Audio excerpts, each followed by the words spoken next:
Bonjour, bienvenue sur la chaîne Senzaka Media. Donc vous êtes de nouveau avec votre animateur, Kwame Mayerpa. Et aujourd'hui, je vais vous présenter notre troisième leçon consacrée aux personnages. Donc je vous souhaite une bonne écoute et j'attends vos commentaires à la fin, comme d'habitude, en bas de la vidéo. Alors, le N'hésitez pas personnage. aussi à laisser vos Quelle est coordonnées la et je ne définition manquerai du pas de vous personnage? répondre. Au Le revoir et à personnage bientôt est pour un notre être quatrième vivant, leçon. doué de pensée et de parole, ayant la pleine conscience d'évoluer dans un espace-temps limité par sa condition de mortel. Condition mortelle que certains personnages transcendent par leur qualité intrinsèque.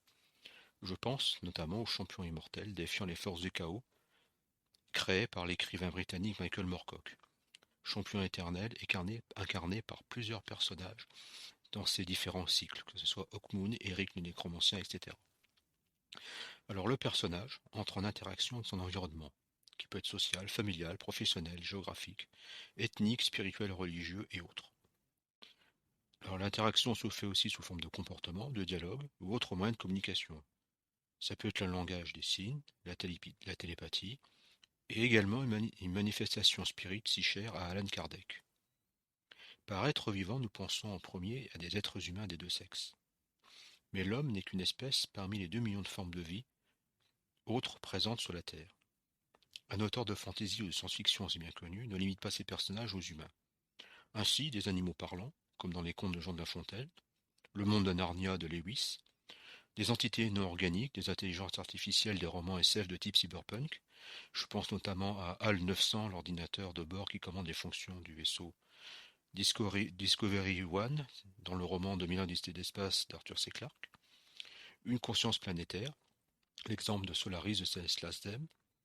Ça peut être des androïdes aussi, bon, bah, évidemment, il y a les célébrissimes R2D2 et 6SPO de la saga cinématographique Star Wars.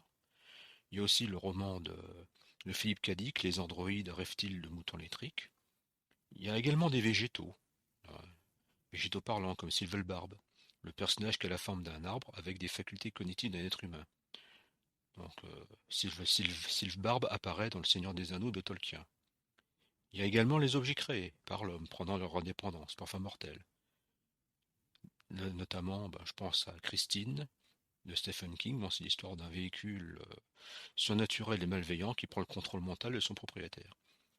Alors, toutes ces entités deviennent des personnages à part entière dans les récits relevant de la littérature de l'imaginaire ou spéculative.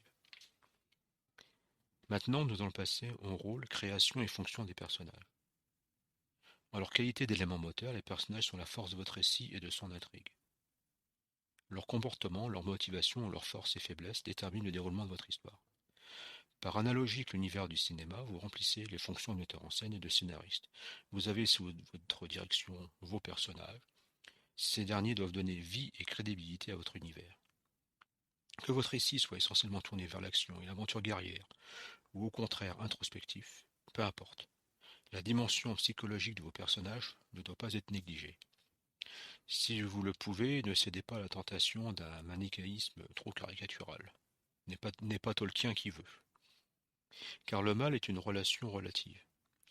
L'histoire ne manque pas d'exemples en la matière. Au nom d'une religion prenant l'amour de son prochain, combien d'hérétiques assassinés par fanatisme. Et je ne préfère ne pas m'attarder sur les promesses de paradis sur terre et de lendemain qui chantent qui ont débouché sur le système concentrationnaire des goulags et autres camps de rééducation, ainsi que sur la perpétration de crimes de masse. Entre le héros et le salaud, la frontière des motivations et des actes est poreuse. Vos personnages ne doivent pas être de simples sujets archétypaux, des pantins animés dont vous, marionnettistes malhabiles, tirez les visibles ficelles. L'idéal serait que vos personnages acquièrent une autonomie sans être totalement indépendants de vous, c'est-à-dire vous, le créateur. Comment aboutir à ce résultat? Aucune création ne surgit sui generis de nos pensées. Nous vivons en interdépendance avec notre environnement. Nous sommes le fruit de nos lectures, de notre vie professionnelle qui nous imprègne, de sa culture, et aussi de nos tourments sentimentaux. Pour créer vos personnages et surtout les différencier, vous disposez d'un riche gisement, il suffit de creuser. Explorez vos souvenirs, dénichez vos peurs, inspirez-vous du meilleur de vos lectures, et ce sans tomber dans le plagiat, ou prendre le risque inconsidéré d'être poursuivi pour diffamation ou atteinte à l'honneur. Je pense notamment à David Gemmell, qui a créé le personnage de Drus le guerrier à la hache, héros récurrent du cycle Draenei et surtout de l'excellent roman Légende paru chez Bragelonne. Pour cela, il s'est inspiré de la personnalité de son beau-père, Bill Woodford, qui était un héros de la Deuxième Guerre mondiale, et Bill Woodford incarnait l'image paternelle, l'imago, terme que j'emprunte à Carl Gustav Jung. Après, je préconise la rédaction de fiches descriptives de ces personnages, bon, qui vont contenir des informations qui suivent. Caractéristiques physiques, psychologiques, comportements, les antécédents familiaux, les compétences. Bon, elles peuvent être militaires, intellectuelles, les dons, pouvoirs chamaniques, par exemple, hein, métamorphose, nécromancie, visualisation du passé et du futur, et j'en passe. Les phobies aussi, par exemple, votre personnage peut avoir peur des serpents, peut avoir peur des araignées, ou simplement peut avoir peur de traverser un pont, hein, ça arrive aussi. Les fantasmes, bon, ça, je vous laisse imaginer lesquels. Et aussi la manière de s'exprimer. Bon, cela donnera du naturel et de la crédibilité au dialogue. Si vos personnages possèdent leur propre façon de parler. C'est-à-dire, à titre d'exemple, vous ne ferez pas parler de la même manière un homme de la Terre avec un poète de cour, si vous écrivez un roman de médiéval fantastique. La lecture d'ouvrages de psychologie est conseillée pour donner de l'épaisseur à vos personnages principaux. Je recommande la lecture de Ma vie, souvenirs, rêves et pensées de Carl Gustav Jung, aux éditions Folio, donc c'est une édition de poche. Pour c'est en dessous, je pense, de 12 euros, donc vous voyez, c'est pas la mer à boire. Pour moi, ce livre est la porte d'entrée à sa complexe psychologie et profondeur, et surtout à la notion d'ombre. Et l'ombre, je vais vous citer la définition qu'en donnait Jung dans cet ouvrage cité peu avant. L'ombre personnifie tout ce que le sujet refuse de reconnaître ou d'admettre, et qui, pourtant, s'impose toujours à lui directement. L'ombre est cette personnalité cachée, refoulée, le plus souvent inférieure et chargée de culpabilité dont les ramifications les plus extrêmes remontent jusqu'au règne de nos ancêtres animaux. Alors, vous voyez, il y a de quoi, avec l'ombre, il y a de quoi créer des personnages vraiment complexes, des personnages qui sont hantés. Quand je dis hantés, hantés par leur passé, hantés même par des vies antérieures, donc tout est possible. Il est également possible de tirer profit de l'ouvrage intitulé Psychologie des personnages. Comment le cinéma et la télévision utilisent les troubles de la personnalité. Donc ce livre a été écrit par Howard Glux et Scott Edward Smith chez Dexit Éditions. Donc là, vous pourrez créer des personnages ambivalents, c'est-à-dire que méchants ou gentils, les troubles n'épargnent aucune catégorie d'êtres humains. Donc ces personnages ambivalents vont souffrir de pathologies psychiques comme les troubles de la personnalité paranoïaque, la personnalité antisociale. Et donc je n'en rentre pas trop dans les détails. Hein, donc une fois vos fiches sont terminées, elles deviennent une base de travail pour la rédaction de votre texte. Donc ça évite les confusions entre vos personnages, ça permet de bien les différencier, ça évite les erreurs au cours de la rédaction. C'est-à-dire par exemple, si vous avez un personnage qui a des yeux gris, eh ben, ça évite que quelques pages plus loin, il se retrouve avec des yeux marrons. Voilà. Donc c'est des petits détails, mais ça arrive. Donc ces fiches vous guideront dans la description de vos personnages, et nous reviendrons plus en détail sur la description de vos personnages dans le récit. Le rôle de ces fiches n'est pas d'entraver votre créativité. Elles sont vos précieux auxiliaires, mais à aucun moment elles sont vos maîtres. C'est-à-dire qu'au gré d'une existence, les humains évoluent à tous les niveaux, physique, psychologique, spirituel, philosophique.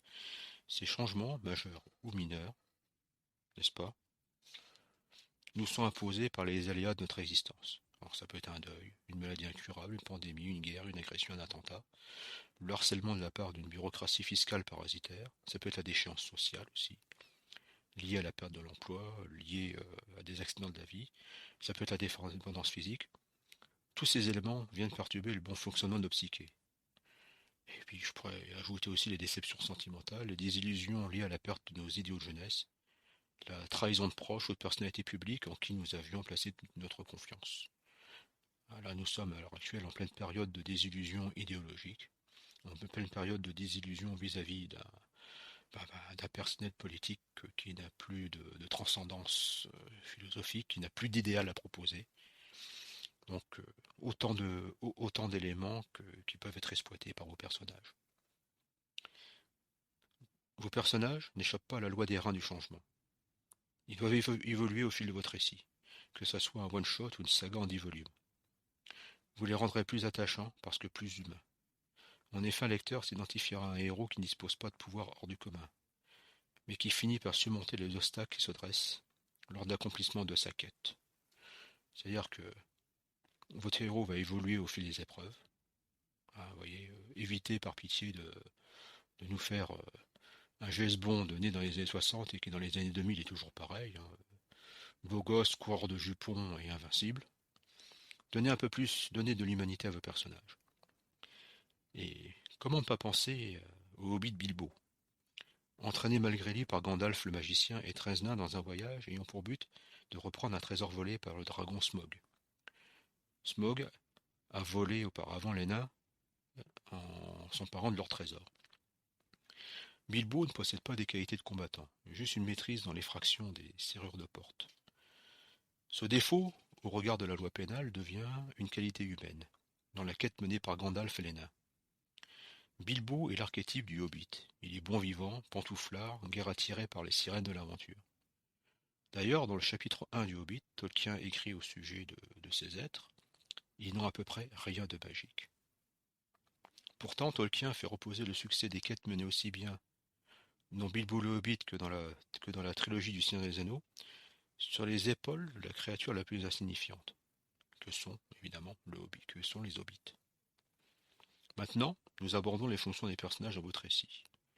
Il existe 5 rôles essentiels dans un récit de fantasy. Le personnage principal, qu'on appelle protagoniste, c'est celui qui part en quête. L'ennemi, évidemment c'est l'antagoniste, c'est celui qui veut contrecarrer sa quête. Vous avez l'auxiliaire, celui qui apporte une aide au héros. Et vous avez celui qui a confié la mission au héros. Et enfin, vous avez le bénéficiaire de la quête. Le bénéficiaire de la quête, ça peut être le héros lui-même. Par exemple, il peut retrouver ses origines, il peut se réconcilier avec lui-même, retrouver son centre, comme aurait dit Jung. Ça peut être une entité, un royaume, ça peut être une tierce personne, ça peut être un principe métaphysique, philosophique ou spirituel, etc. Évidemment, je dirais ces cinq rôles, ce n'est qu'un schéma de départ pour vous aider dans la rédaction de votre récit. Je vous invite à ne pas être figé dans sa linéarité. En effet, selon Joseph Campbell, l'auteur du Héros aux 1000 visages, l'aventure peut démarrer de manière involontaire et le héros peut refuser l'appel au départ. Ainsi, dans Star Wars, le Espoir, Luke Skywalker ne se doute pas qu'en allant chercher deux droïdes, qu'il va se retrouver de manière involontaire entraîné au cœur d'un conflit entre l'Alliance rebelle et l'Empire galactique. Et il faut même se souvenir que lorsque Obi-Wan lui demande de l'accompagner dans sa quête pour rejoindre l'Alliance, Luke refuse. Et il faudra l'assassinat de son oncle et de sa tante par les troupes de l'Empire pour qu'il se décide enfin à suivre Obi-Wan Kenobi dans sa quête. Quête qui va devenir celle de Luke par la suite. De même, le mandant, celui qui charge le héros de partir en quête, peut être l'antagoniste caché de l'histoire. Cette situation fournit un rebondissement à votre histoire. Le bénéficiaire de la quête, royaume, autre, peut également ça va être le principal antagoniste de votre histoire, ultime rebondissement, qui scelle la défaite morale de votre héros. Nous verrons, dans le cas de l'intrigue, aussi les 31 fonctions de propre, qui vont permettre d'étouffer votre intrigue. Mais ça, nous le verrons lors d'une prochaine vidéo consacrée à la construction de l'intrigue. Maintenant, passons à la description des personnages. Lors de la préparation de vos fiches, vous visualisez vos différents personnages. Avant de noter leurs caractéristiques physiques, physiologiques, leur handicap éventuel, mais ni autres caractères. Stephen King écrit « Une description commence dans l'imagination de l'écrivain et doit s'achever dans celle du lecteur. » Il est possible de dresser une description succincte de vos personnages, le lecteur faisant le reste dans son esprit. Je viens d'achever la lecture de Thémaon, de de Michael Rock, ouvrage paru cette année aux éditions La Volte. Dans cet ouvrage de science-fiction afrofuturiste appliqué au monde de la Caraïbe, il y a très peu de descriptions physiques des protagonistes. L'auteur donne juste quelques détails pour caractériser les origines sociales de ces personnages. Le point de vue descriptif choisi par cet auteur n'est pas le narrateur omniscient, mais il utilise l'emploi à la première personne, et ce, quels que soient les personnages intervenant au cours du récit. D'ailleurs, ça donne une narration chorale, parce que chaque personnage, en général, intervienne en duo dans différents chapitres. Ça donne une certaine fluidité au texte. Donc je vous livre à votre sagacité 2 exemples extraits de ce roman, notamment la présentation en action de ses 2 protagonistes, Joe et Patson. Ainsi, Joe décrit son comparse Patson de la manière suivante. Patson s'est accroupi comme un ressort devant la serrure. Il attège, entre parenthèses, jeté ses locks d'un coup de tête en arrière pour mieux voir. En une seule phrase imagée, Michael Rock nous décrit Patson comme un homme jeune, vif, ayant une allure de rasta. Plus loin, l'auteur nous suggère que Patson n'est pas un homme de grande taille. Il a fait le tour de la piole en cavalant avec ses petites jambes. Nous pouvons qualifier de dynamique ce mode de description utilisé par Michael Rock. En quelques mots, il montre un personnage en action. Cela confère à son récit un certain dynamisme qui ne submerge pas le lecteur dans un océan de détails. En un mot, il ne noie pas le lecteur sous la lourdeur de description interminable. Je vous propose un autre exemple de description. Celui-ci extrait de l'ouvrage afrofuturiste et dystopique de Nnedi Okorafor, Qui a peur de la mort. Ouvrage qui est sorti pour son édition française en 2011 aux éditions Eclipse. Je cite, « Le quatrième était Oyo le peseur. Il était petit et maigre, avec des touches de cheveux blancs sur les côtés de la tête. Sa moustache n'était que broussaille, et il arborait une longue barbe poivre et sel. » Ici, l'écrivaine afro-américaine d'origine nigériane fournit une description minimaliste, mais suffisante pour suggérer que ce personnage est âgé. Autre exemple de description, je puise dans le roman historique de Maurice Condé intitulé Ségou, les murailles de terre, paru chez Robert Laffont en 1984. Condé fait preuve de suggestion au lieu de long développement pour décrire ses personnages. Je livre à votre appréciation ce passage où elle met en scène le roi de Ségou, le dénommé Mozon Diarra. Mozon Diarra avait hérité de la beauté de sa mère, Makoro dont les griots chantaient encore la mémoire. Toute sa personne inspirait le respect et la terreur, comme si la royauté usurpée par son père Ngolo, aux descendants de Biton Kolibali, avait trouvé la légitimité en lui. Il portait une blouse de coton blanc, tissée sur les meilleurs métiers de Ségou, et un pantalon de même couleur serré, à la taille, par une large ceinture. Son front était ceint d'une bande de coton, tandis que ses bras musclés étaient décorés de cornes et de dents d'animaux destinés à le protéger. À travers ces exemples, vous constatez qu'il suffit de quelques mots pour exposer les caractéristiques physiques et psychologiques d'un personnage. Choisissez la sobriété pour décrire vos protagonistes. Le juste milieu entre la description surabondante et statique et l'exposition sommaire. Je me permets de vous donner un conseil. Utilisez une technique visuelle inspirée du cinéma. C'est de la caméra en mouvement qui fait découvrir au spectateur de manière progressive et par l'alternance de plans rapprochés le héros. Ainsi, par exemple, moi je prends la séquence d'introduction du film Le Roi Scorpion, où à travers une scène d'action, le spectateur découvre le héros principal, Mathéus, qui surgit d'un conduit de cheminée pour délivrer son frère retenu prisonnier par des barbares. Donc on voit une découverte progressive à travers une scène d'action. Dans l'espèce, le surgissement de Mathéus de ce conduit de cheminée. Maintenant, nous allons passer au nom des personnages. Ceci est très important, le nom des personnages. Comment les choisir?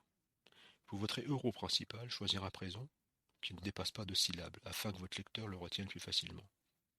Je vais vous donner des exemples de héros de fantasy ayant un prénom court et percutant. Drus, de David Gemmell, roman légende. Conan, le célébrissime Conan, de Irving Howard, dont l'intégrale a été rééditée aux éditions Bragelonne. Imaro, évidemment, de Charles Robert Saunders. Tyrion, le nain et frère Oni de la famille Lannister, tiré de la célèbre saga Le Trône de Fer de George R. Martin. Les deux hobbits, Bilbo et Frodon. Et il y a aussi, je l'avais dit au début de ce cours, des personnages non humains. Et moi je pense à Aslan, le lion des Murges, du monde de Narnia, de C.S. Lewis. Alors pour éviter les confusions, les prénoms des autres protagonistes ne commencent pas avec la même lettre. Les choix des prénoms et des patronymes reflètent l'ère civilisationnelle dans lequel se déroule votre histoire. Si vos personnages évoluent dans un cadre médiéval fantastique européen, il est évident qu'ils porteront des prénoms d'essence latine, germanique, celte, scandinave ou anglo-saxonne. Vous trouverez ces prénoms en consultant des sites internet spécialisés dans l'histoire médiévale européenne, des ouvrages d'histoire traitant de cette période, généralistes ou au contraire spécialisés sur une question précise. Un exemple, un traité sur l'histoire de la chrétienté occidentale et orientale au Moyen-Âge. La démarche intellectuelle est identique si vous vous lancez dans l'écriture de Sword and Soul. Pour plus de détails, voir mon manuel Fantasy, d'ailleurs, écrire de la Sword and Soul, disponible sur System.io. Pour écrire mes romans et nouvelles Sword and Soul, les ouvrages de Cheikh Anta Diop, l'histoire générale de l'Afrique, publié il y a pas mal d'années sous l'égide de l'UNESCO, d'autres ouvrages spécialisés sur les cultures négro-africaines sont mes bases de travail. Pour sans compter les sites internet et chaînes YouTube, notamment celle de la chaîne Anijart de Kalala Omotunde en particulier. Renseignez-vous sur la signification des prénoms que vous voulez utiliser, afin d'éviter le ridicule. Il serait dommage que votre héros s'appelle Petite Crotte en langue swahili. Voilà. Une petite vérification aurait pu éviter ce désagrément. Au besoin, inventez vos prénoms tout en leur conférant une sonorité qui évoque l'ère civilisationnelle que vous avez choisie. Ainsi, le nom Imaro, choisi par Saunders pour son héros principal, signifie fer de lance, en swahili. Et ce nom reflète bien, je dirais, l'état d'esprit du personnage, qui est aussi solide que de l'acier. De même, Snaga, le nom de la hache utilisée par Drus, de David Gemmell, renvoie à Snag, terme scandinave et viking pour désigner la hache de combat. Maintenant, nous allons aborder le dernier point sur les personnages, les dialogues. Ils sont utilisés pour l'interaction entre vos personnages. Chaque dialogue est le reflet de la position sociale de votre protagoniste, de son niveau d'étude, de sa mentalité globale. Ainsi, un homme ou une femme enclin à la prise de décision rapide, ne laissant pas de place à l'indécision, s'exprimera de manière concise et sans envolée lyrique. Au contraire, un prêtre ou un philosophe plus enclin à la réflexion métaphysique l'emploiera un vocabulaire plus riche et plus complexe. Il en sera de même si votre personnage souffre d'une déficience intellectuelle. La réussite de vos dialogues dépend de votre faculté d'observation. Votre environnement professionnel, familial, associatif, sportif, etc. constitue un riche vivier de langage divers, où vous n'hésiterez pas à épuiser vos sources d'inspiration pour vos dialogues. Par exemple, le nouveau manager recruté par la direction des ressources humaines de votre employeur, il est juste diplômé d'une université de renom, d'une grande école réservée à la classe qui dirige la France. Il maîtrise une sémantique propre à sa classe sociale, la novlangue. Vous pouvez le transposer aisément dans un roman de fantaisie où il incarnera un noble de cour ignorant toutes les conditions du petit peuple, les paysans, les artisans, les pêcheurs. N'oubliez pas, le dialogue a pour fonction de faire évoluer l'intrigue, d'engendrer ou d'accompagner les rebondissements de votre histoire et les révélations sur l'un, ou des protagonistes de votre roman. Vous pouvez commencer votre dialogue par «J'ai une révélation à vous faire». Donc c'est une technique comme une autre. Privilégiez des dialogues courts, vivants, non théâtraux, et ce sans tomber dans la vulgarité ou son contraire, la préciosité pédante. Inspirez-vous une fois de plus de votre environnement, ainsi que de vos lectures, du visionnage de vos émissions culturelles favorites ou de vos séries ou films favoris. Pour finir sur ce point, le dialogue accompagne le rythme de la narration ou au contraire le ralentit pour mieux relancer la narration. Par exemple, c'est le temps des révélations.